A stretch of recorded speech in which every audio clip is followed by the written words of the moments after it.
2 সূরা বাকারা। দয়াময় মেহেরবান আল্লাহর নামে। হে বনী ইসরাইল, আমার দেয়া নিয়ামতের কথা স্মরণ করো এবং আমাকে দেয়া ওয়াদা পূরণ করো, তাহলে আমিও আমার প্রতিশ্রুতি পূরণ করব। আর তোমরা আমার অবাধ্যতার ব্যাপারে সতর্ক থেকো। তোমাদের কাছে যে কিতাব রয়েছে তার সত্যায়ন হিসেবে আমি এখন যে কিতাব নাজিল করেছি তা বিশ্বাস করো।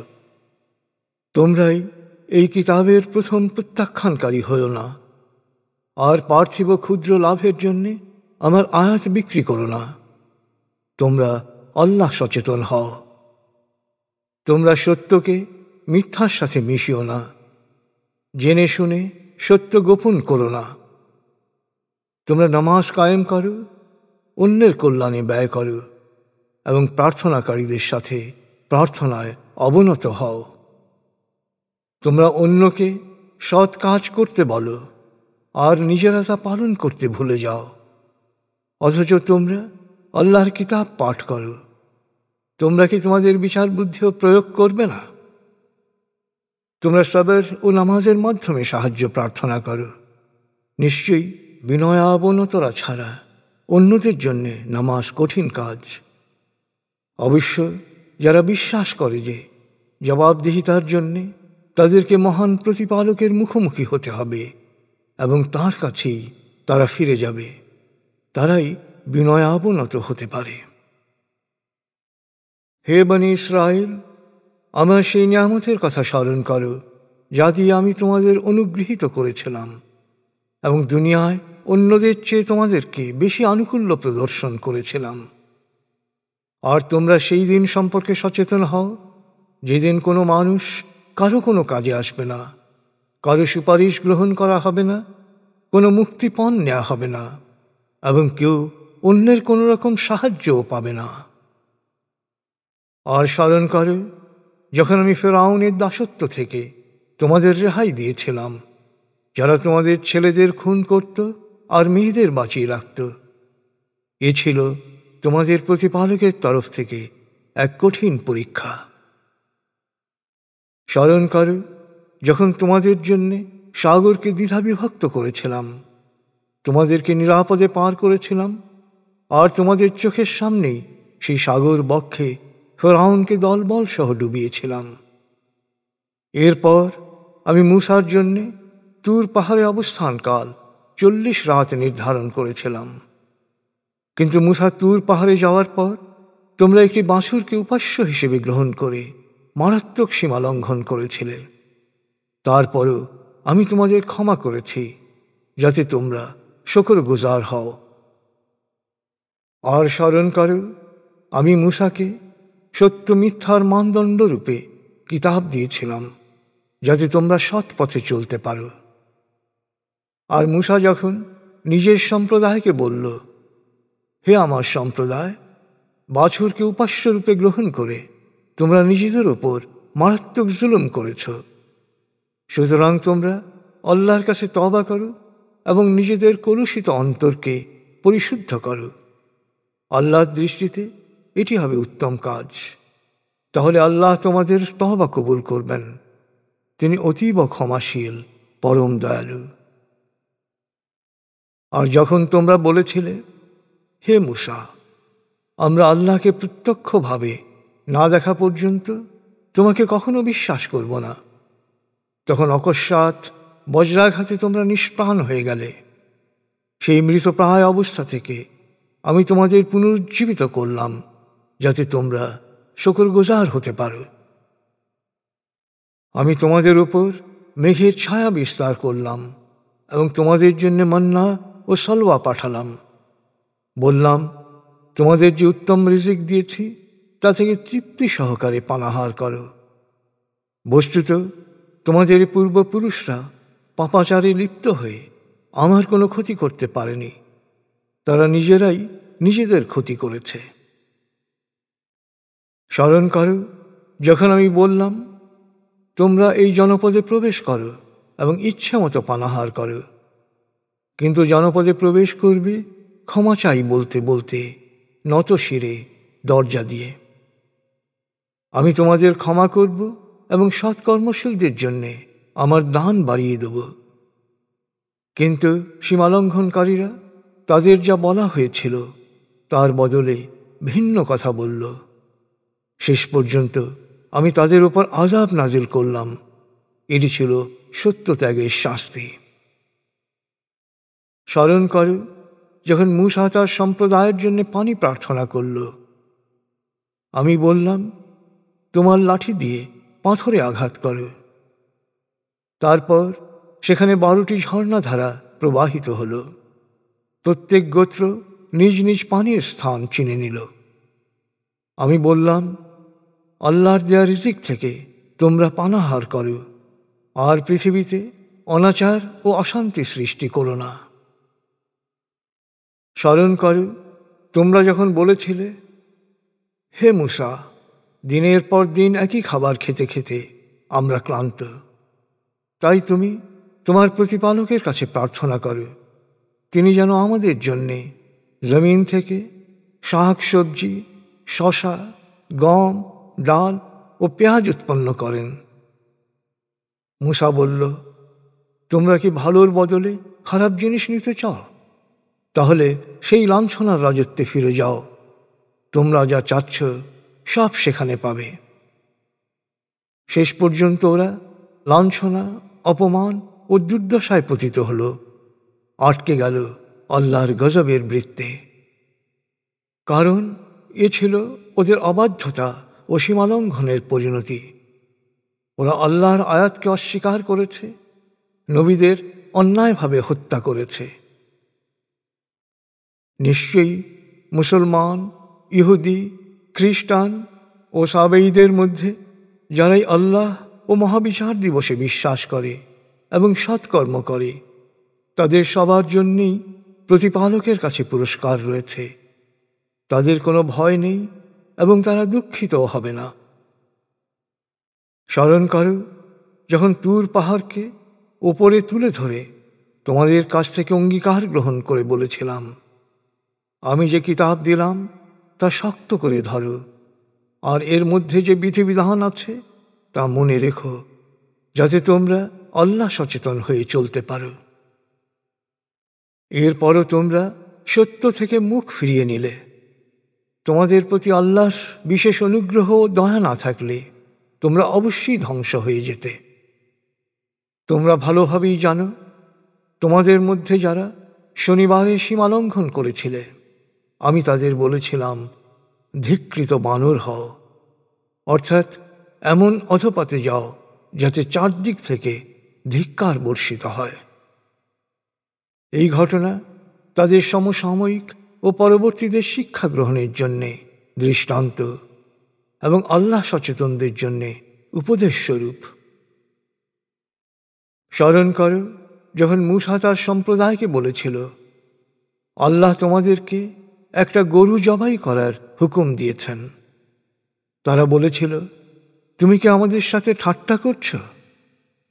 মূসা বলেছিল, মূর্খদের মতো কথা বলা থেকে আমি আল্লাহর আশ্রয় চাচ্ছি। তারা বলল, তোমার প্রতিপালককে আমাদের স্পষ্ট করে জানিয়ে দিতে বলো, গরুটি কেমন হবে। মূসা বলল, আল্লাহ বলেছেন, এ এমন একটি গাভী যা বুড়োও নয়, বাছুরও নয়, মাঝ বয়সী। অতএব তোমরা যে আদেশ পেয়েছ তা পালন করো। তারা বলল, তোমার প্রতিপালককে আমাদের স্পষ্ট করে জানাতে বলো, গাভীর রং কি হবে। মূসা বলল, সেটি হবে হলুদ রঙের। এর উজ্জ্বল গাঢ় রং দেখে দর্শক খুশি হবে। তারা বলল, তোমার প্রতিপালককে আমাদের স্পষ্ট করে জানিয়ে দিতে বলো, সেটি কি ধরনের গাভী। আমরা গাভীটি নিয়ে বিভ্রান্তিতে আছি। আল্লাহ চাইলে নিশ্চয়ই আমরা পথ পাব। মূসা বলল, তিনি বলেছেন, এ এমন একটি গাভী যা জমি চাষে বা খেতে পানি সেচের কাজে লাগানো হয়নি, সম্পূর্ণ নিখুঁত ও সুস্থ। তারা বলল, এখন তুমি ঠিক তথ্য এনেছ। যদিও তারা এত সুন্দর গাভী জবাই করতে প্রস্তুত ছিল না, তবুও তারা জবাই করল। স্মরণ করো যখন তোমরা একজন মানুষকে খুন করে একে অন্যের ওপর দোষারোপ করছিলে এবং তোমরা বিষয়টি গোপন রাখতে চাইলেও আল্লাহ তা প্রকাশ করলেন। তখন আমি বললাম, গরুর একটি অংশ দিয়ে মৃতকে আঘাত করে। এভাবে আল্লাহ মৃতকে জীবিত করেন আর তোমাদেরকে তার নিদর্শন দেখান, যেন তোমরা বুঝতে শেখো। কিন্তু এমন নিদর্শন দেখার পরও তোমাদের অন্তর পাষাণ বা পাষাণের চেয়েও কঠিন হয়ে গেল। কোনো কোনো পাথর থেকে তো ঝর্ণা বা নালা প্রবাহিত হয়। কতক পাথর ফেটে গেলে তার ভেতর থেকে পানি বেরিয়ে আসে। আবার কিছু পাথর আছে যা আল্লাহর কথা মনে করে হতবিহ্বল হয়ে ধসে পড়ে। তোমরা যাই করো, আল্লাহ সে বিষয়ে পুরোপুরি ওয়াকিবহাল। হে বিশ্বাসীগণ, তোমরা দেখতে পাচ্ছ আল্লাহর বাণী শুনে এবং ভালো করে বোঝার পরও একে বিকৃত করা ওদের একটি দলের অভ্যাসে পরিণত হয়েছে। এরপরও কি তোমরা আশা করো ওরা তোমাদের আহ্বানে সাড়া দিয়ে বিশ্বাসে স্থাপন করবে? যখন ওরা বিশ্বাসীদের কাছে আসে তখন ওরা বলে, আমরাও বিশ্বাস করি। আবার যখন তারা নিজেদের মধ্যে নির্জনে মিলিত হয় তখন ওরা বলে, আল্লাহ যা শুধু তোমাদের কাছে বলেছেন তোমরা কেন তা বিশ্বাসীদের সামনে বলে ফেলো? এ কথাগুলোকেই তো তারা প্রতিপালকের সামনে তোমাদের বিরুদ্ধে প্রমাণ হিসেবে পেশ করবে। তোমরা কি নির্বোধ? তোমরা কি বোঝো না? ওরা কি তাহলে জানে না যে ওরা যা গোপন রাখতে চায় বা প্রকাশ করে সবই আল্লাহ জানেন? ওদের মধ্যে এমন কিছু নিরক্ষর লোক রয়েছে আল্লাহর কিতাব সম্পর্কে যাদের কোনো জ্ঞান নেই। প্রচলিত সংস্কার, অমূলক প্রত্যাশা ও ভ্রান্ত বিশ্বাসী ওদের সম্বল। দুর্ভোগ তাদের জন্যে যারা নিজেরা কিছু রচনা করে এবং ক্ষুদ্র স্বার্থ সিদ্ধির জন্য বলে, এই বিধিবিধান আল্লাহর কাছ থেকে এসছে। তাদের হাত যা রচনা করেছে তা হবে তাদের সর্বনাশের কারণ, আর এর বিনিময়ে তারা যা অর্জন করেছে তা হবে তাদের ধ্বংসের উপকরণ। ওরা বলে, হাতে গোনা কয়েকদিন ছাড়া জাহান্নামের আগুন কখনো আমাদের স্পর্শ করবে না। ওদের জিজ্ঞেস করো, তোমরা কি আল্লাহর কাছ থেকে কোনো প্রতিশ্রুতি পেয়েছ? কারণ তিনি প্রতিশ্রুতি ভঙ্গ করেন না। না, তোমরা আল্লাহ সম্পর্কে না জেনে না বুঝেই এমন কথা বলছ। যারা অন্যায় করে, পাপ যাদের ঘিরে রাখে, তারা চিরকাল জাহান্নামের আগুনেই পুড়বে। আর যারা বিশ্বাসী ও সৎকর্মশীল তারাই জান্নাতে বাস করবে, সেখানে থাকবে চিরকাল। স্মরণ করো যখন বনী ইসরায়েলের কাছ থেকে আমি অঙ্গীকার নিয়েছিলাম যে তোমরা আল্লাহ ছাড়া কারো ইবাদত করবে না। মা বাবা, আত্মীয় স্বজন, এতিম ও অসহায়দের সাথে ভালো ব্যবহার করবে, সবার সাথে সদাচরণ করবে, আর নামাজ কায়েম করবে ও যাকাত আদায় করবে। কিন্তু অল্প কয়েকজন ছাড়া সবাই অঙ্গীকার লঙ্ঘন করেছিল। স্মরণ করো যখন বনী ইসরায়েলের কাছ থেকে আরও অঙ্গীকার নিয়েছিলাম যে তোমরা একে অন্যের রক্তপাত করবে না এবং আপন জনকে দেশ ছাড়া করবে না। তখন তোমরা তা স্বীকার করে নিয়েছিলে আর তোমরাই এর সাক্ষী। তারপরও তোমরা একে অন্যকে খুন করেছ, তোমাদের এক দলকে আরেক দল দেশ ছাড়া করেছ, তোমাদেরই এক দল অন্য দলের উপর অন্যায় ও জুলুমে জালেমদের মদদ দিয়েছ। আবার তারাই বন্দিরূপে তোমাদের সামনে হাজির হলে মুক্তিপণ নিয়ে তাদের মুক্ত করেছ, অথচ তাদের দেশ ছাড়া করাটাই তোমাদের জন্য অবৈধ ছিল। তবে কি তোমরা আল্লাহর বিধিবিধানের কিছু অংশ বিশ্বাস করো এবং কিছু অংশ প্রত্যাখ্যান করো? তোমাদের মধ্যে যারাই এমন কাজ করবে তার প্রতিফল হিসেবে পার্থিব জীবনে পাবে লাঞ্ছনা ও অপমান, আর মহাবিচার দিবসে তো তাদের জন্য অপেক্ষা করছে আরো কঠিন শাস্তি। তোমরা যা করো আল্লাহ সবই জানেন। যারা এই পরকালের বিনিময় পার্থিব জীবনকে বেছে নেবে, তাদের যন্ত্রণা ও শাস্তি কখনো লাঘব হবে না, আর তারা কোনো সাহায্যও পাবে না। নিশ্চয়ই আমি মূসাকে কিতাব দিয়েছি, তারপর একের পর এক রসুল পাঠিয়েছি। শেষে মরিয়ম পুত্র ঈসাকে সুস্পষ্ট নিদর্শন সহ পাঠিয়েছি এবং পবিত্র আত্মা জিবরাইলের মাধ্যমে তার শক্তি বৃদ্ধি করেছি। কিন্তু তা সত্ত্বেও যখনই কোনো রসুলের কাছে নাজিল হওয়া বিধিবিধান তোমাদের পছন্দ হয়নি, তখনই আত্মগর্বী হয়ে তোমরা তাকে অস্বীকার করেছ আর কাউকে খুন করেছ। তোমাদের এই আচরণ একেবারেই অবাঞ্ছিত। ওরা বলে, আমাদের অন্তর ইতোমধ্যেই জ্ঞানে টইটুম্বুর হয়ে আছে। কিন্তু সত্য অস্বীকার করার কারণে আল্লাহ ওদের লানত করেছেন, অর্থাৎ তার রহমত থেকে চিরতরে বঞ্চিত করেছেন।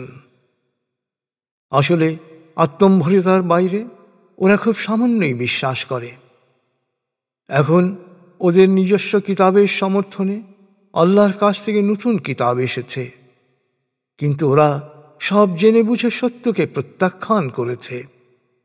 অথচ ইতপূর্বে ওরা নিজেরাই সত্য অস্বীকারীদের মোকাবেলায় বিজয় ও সাহায্য লাভের জন্যে এ কিতাবের উল্লেখ করে প্রার্থনা করত।